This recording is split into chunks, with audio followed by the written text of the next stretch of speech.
Ladies, if you feel guilty for leaving that man, or you keep rolling with the tide of just the men that approach you who don't meet your standards, it could be your daddy's fault. Let's talk about it. So, the number one thing I observe in women with a father wound is a lack of boundaries.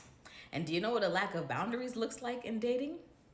Accepting things that you know are not what you want or good enough for you, feeling guilty for enacting a boundary or enforcing a boundary and leaving someone who was abusive or didn't mean you any good or who did not meet your standards, or simply drawing back and just letting people hand you whatever, right? So you tolerate BS, you don't leave, you stay after the cheating, you stay after the disrespect, you stay after the yelling, you stay after the blah, blah, blah, blah, blah.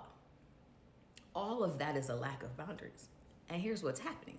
Your father is the first person that's supposed to teach you about boundaries.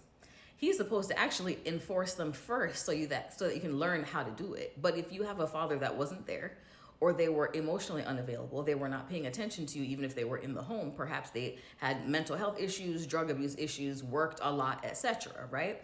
Or if your father figure was subbed out with someone else. All of that robs you of a person that is teaching you how to stand up for yourself and how to identify what is best for you and how to communicate what you will and will not tolerate. So oftentimes when you were never taught that, anytime that you do feel uncomfortable and you try to kind of eke out a boundary, you feel so guilty about it, or you're just not able to follow through. This is why a lot of people cannot go no contact.